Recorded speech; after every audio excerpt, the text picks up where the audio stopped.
Hola, en esta clase teórica vamos a trabajar la perspectiva sociocultural o también identificada como perspectiva histórico-cultural. El enfoque de Lev Vygotsky en el desarrollo y particularmente en el lenguaje.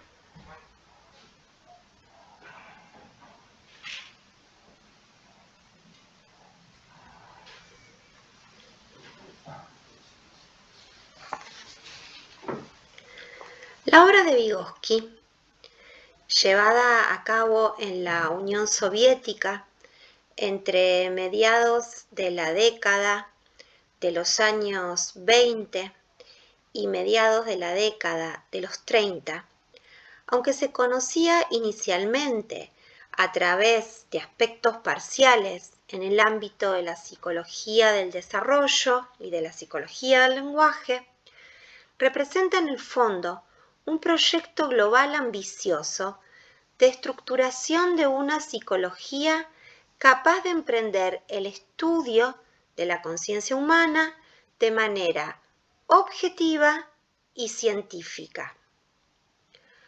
A causa de la muerte prematura de Vygotsky y de las circunstancias históricas a las cuales su obra estuvo sometida posteriormente en su país, es en esencia una obra inconclusa.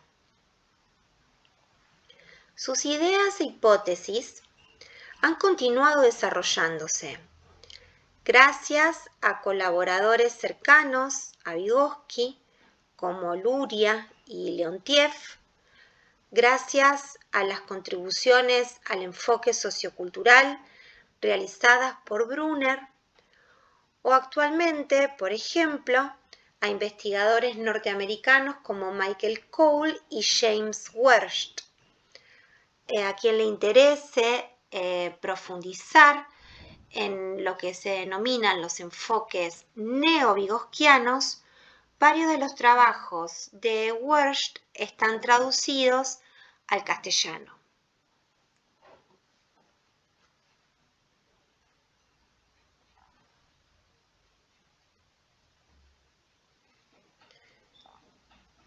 Intentaremos sintetizar algunas ideas claves del enfoque sociocultural.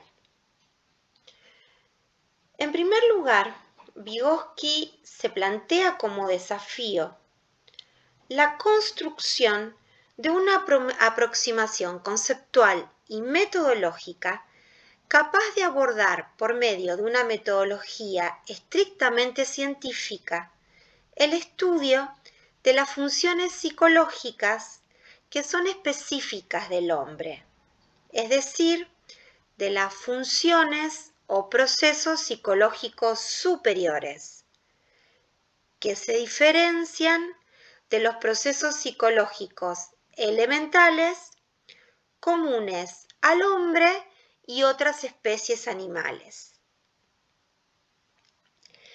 En clases anteriores hemos definido ontogénesis y filogénesis. La ontogénesis en relación al proceso de desarrollo individual, la filogénesis en relación a los procesos de cambio y evolución de la especie. Nos resta definir entonces microgénesis. Para Vygotsky, la microgénesis hace referencia a la formación a corto plazo de un proceso psicológico determinado. La noción de microgénesis en Vygotsky tiene una relación estrecha con la metodología de estudio de los procesos psicológicos superiores que Vygotsky propone.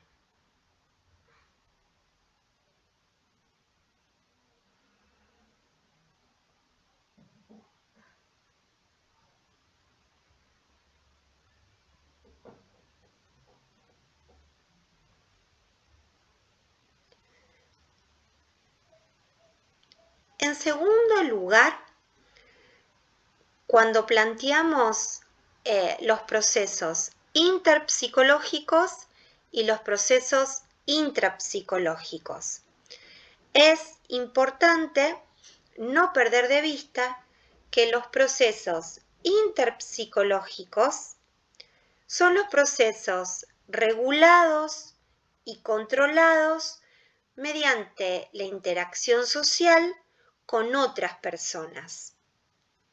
Los procesos intrapsicológicos son los procesos regulados y controlados desde el interior del individuo.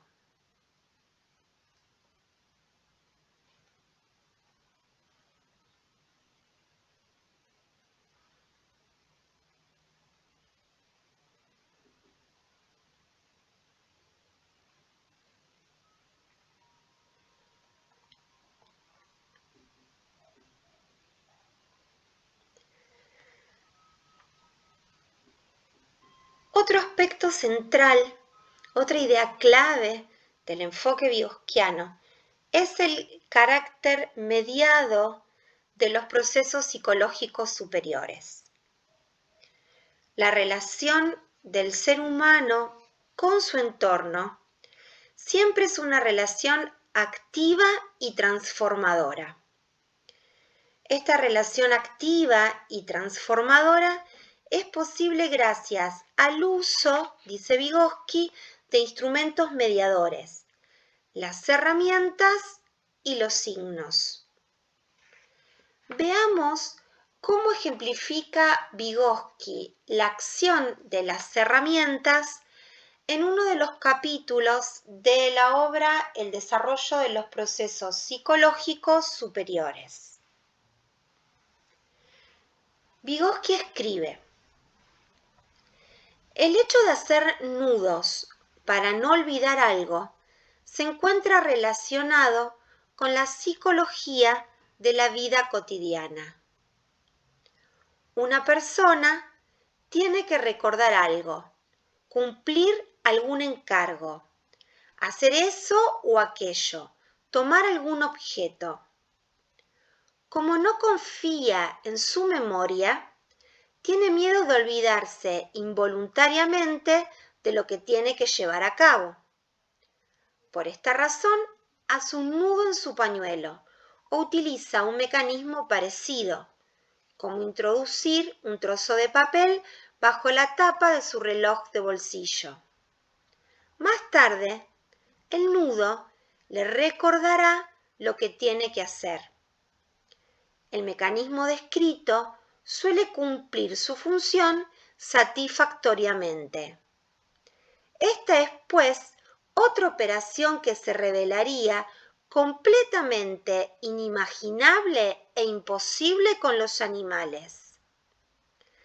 En el hecho de introducir un recurso auxiliar y artificial para la memorización, en la creación y utilización activa de un estímulo como herramienta para la memoria, observamos un rasgo de conducta nuevo y específicamente humano.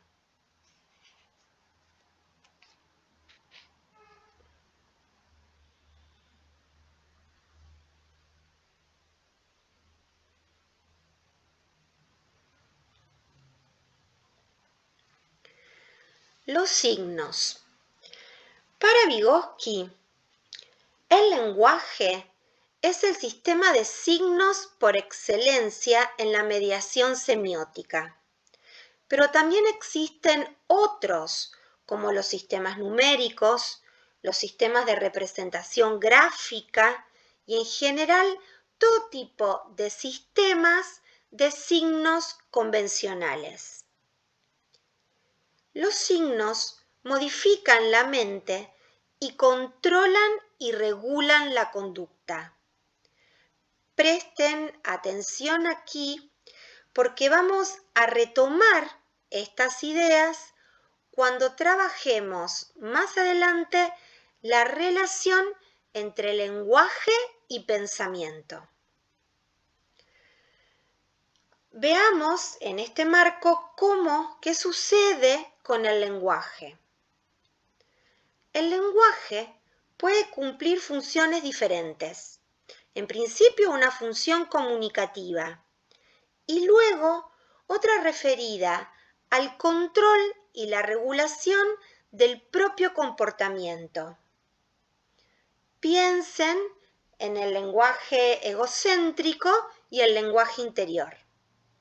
El lenguaje sirve como herramienta para producir efectos sobre el entorno social, pero puede, a su vez, plegarse sobre el propio sujeto.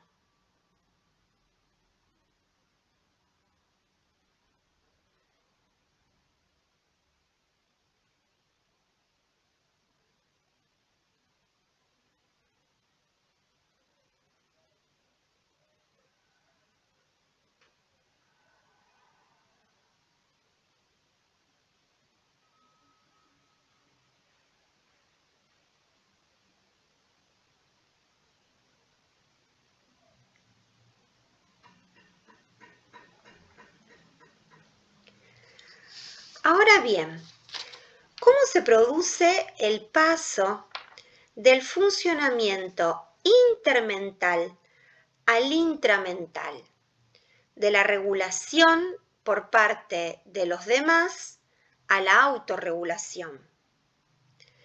Es simplemente un proceso de traslación mecánica de lo que ocurre en la interacción al plano individual o implica algún tipo de elaboración más compleja. ¿Es la vida intramental una copia de la vida intermental o bien dispone de una dinámica propia?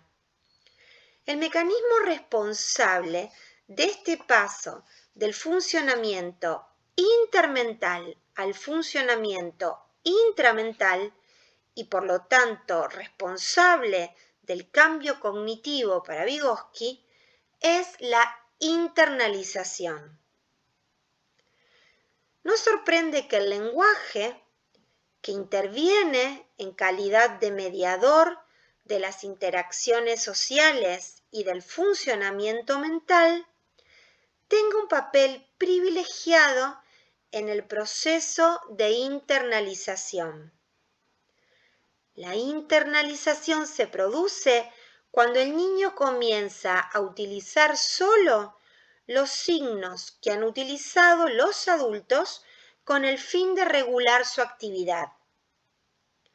La internalización hace referencia al dominio y al control que tiene el niño con respecto a los signos, especialmente a los signos que se utilizan para la regulación social del comportamiento. El dominio y el control de los signos se hacen patentes en la medida en la que el adulto y el niño comparten progresivamente los significados, pero también, más específicamente, en el uso activo y espontáneo que el niño hace de un sistema de signos para regular su propia actividad. Rápidamente pensamos en el papel del lenguaje en el proceso de internalización. Pero esto sucede igual para otros sistemas de signos. Por ejemplo, en el uso de gestos indiciales, del gesto de señalar, por ejemplo, en las actividades de conteo de una colección de elementos, o de gestos representacionales, como sería levantar y mostrar 3 dedos para comunicar cuántos objetos hay en una colección. Ambas actividades que se despliegan durante la construcción del concepto número.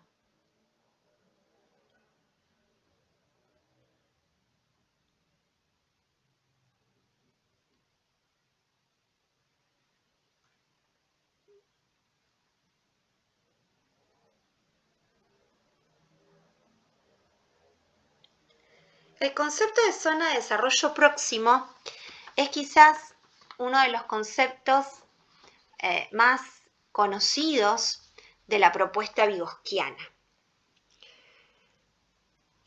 Intentemos enlazar esta noción de zona de desarrollo próximo con otros conceptos que venimos desarrollando. El acceso individual a las funciones psicológicas superiores y al dominio de los instrumentos que hacen de mediadores es posible porque, en un primer momento, otras personas que ya cuentan con un cierto dominio de estas funciones y de estos instrumentos se encargan de regular y de controlar estas funciones y el uso de instrumentos, ofreciendo toda la ayuda que se necesita y supliendo lo que el niño y la niña no son capaces de hacer por sí solos.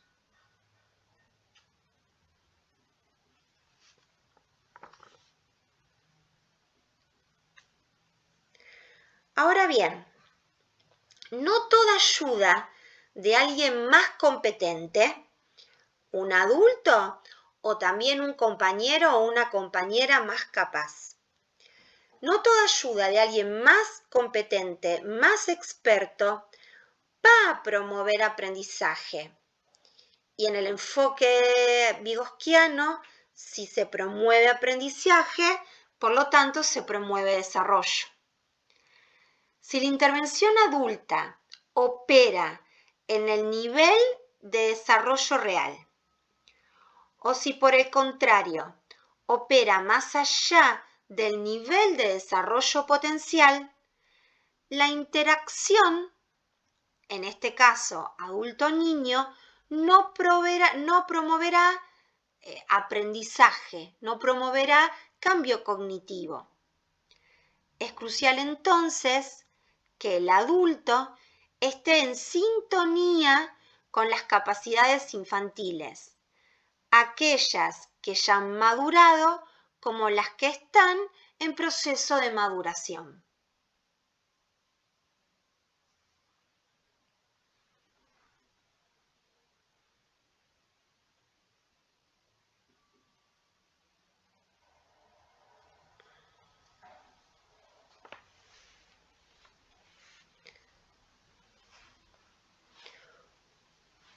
Otro aspecto importante del enfoque vygotsquiano es esta diferenciación e interrelación que Vygotsky plantea entre una línea natural de desarrollo y una línea social y cultural del desarrollo. Un ejemplo de línea natural del desarrollo. Pensemos en las capacidades de atención del bebé. Los bebés que acaban de nacer hacen caso principalmente a determinados estímulos visuales y auditivos que cumplen unas determinadas características. Vimos, por ejemplo, el papel del rostro y de la voz de la madre.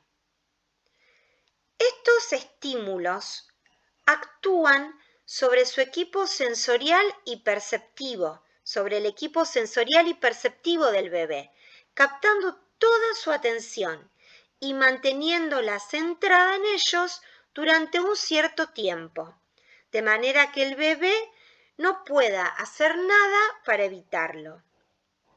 Vygotsky opina que la aparición de funciones vinculadas a la línea natural del desarrollo se basa fundamentalmente en principios de tipo biológico, asociados sobre todo a la maduración neurofisiológica.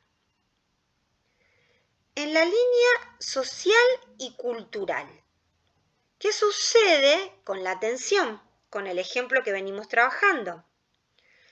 A partir de un momento determinado en el desarrollo, los niños y las niñas muestran una atención que puede escaparse del control de los aspectos más evidentes del entorno para ejercitarse de manera consciente y voluntaria.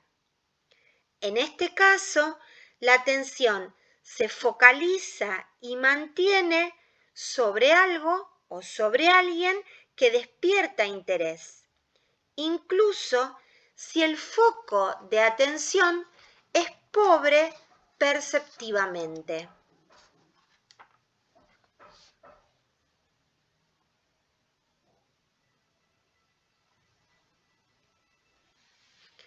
Ambas líneas de desarrollo no son paralelas ni independientes, sino necesariamente interrelacionadas.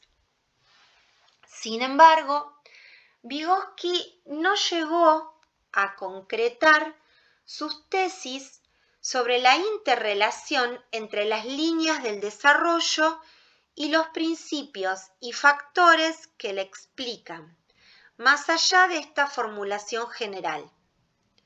Centró sus reflexiones y sus trabajos empíricos en el estudio de la línea social y cultural del desarrollo y en la transformación de los procesos elementales en superiores a partir de la influencia de los factores sociales y culturales. Como consecuencia, la interpretación habitual de sus ideas, con referencia a la interrelación entre factores biológicos y sociales en el desarrollo, ha tomado un carácter más unidireccional y simplificado de lo que en realidad plantean sus tesis más generales. De acuerdo con esta interpretación, el desarrollo natural asumiría estrictamente la función de condición necesaria, aunque no suficiente, del desarrollo cultural. Por lo tanto, el factor decisivo en el desarrollo, entendido globalmente, sería la experiencia sociocultural.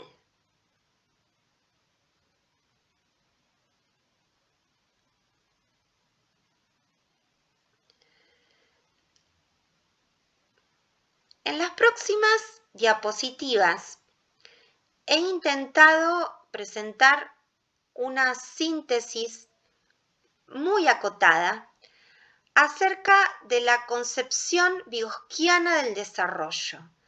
Esto es, ¿qué mirada Vygotsky tiene acerca del desarrollo del niño o de la niña, acerca del curso del desarrollo y de cuáles son los determinantes del desarrollo?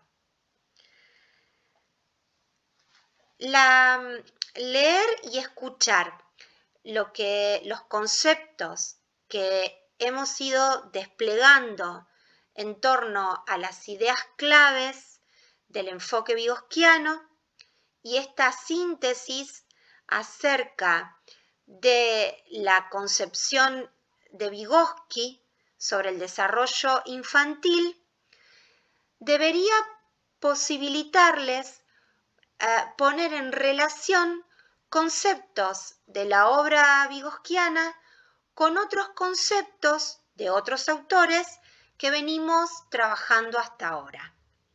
Les voy a ofrecer algunas preguntas, algunos interrogantes para ver si pueden hacer este ida y vuelta entre distintos autores que les venimos presentando en relación al desarrollo cognitivo y lingüístico infantil.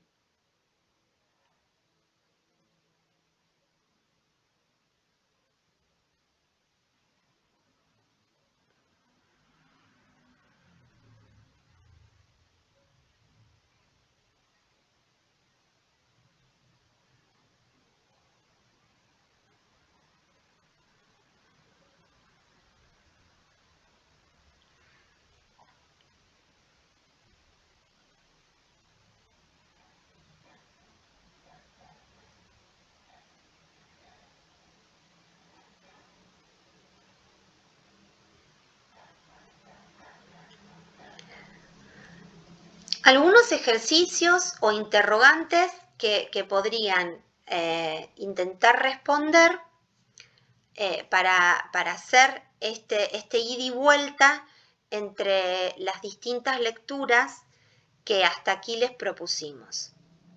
Por ejemplo, comparar la función que tienen los factores biológicos y los factores sociales en la explicación del desarrollo que propone Vygotsky con la función que tienen estos mismos factores biológicos y sociales en la explicación que ofrece Piaget sobre el desarrollo. Y en la comparación no es solo ir a buscar diferencias, sino pensar si también hay puntos en común entre ambas perspectivas. Podríamos preguntarnos también qué sucede con algunos de los conceptos que han leído de Vallon. La concepción de desarrollo que sostiene Vallon, ¿a qué perspectiva se acerca? ¿A la perspectiva vygotskiana o a la perspectiva piagetiana, en términos generales? ¿Y por qué optarían por una u otra aproximación? Si bien estamos hablando de autores contemporáneos. ¿Influye la perspectiva vygotskiana en los conceptos que hemos trabajado propuestos por Brunner? ¿Influye la perspectiva vygotskiana en la noción de formato, en el concepto de andamiaje?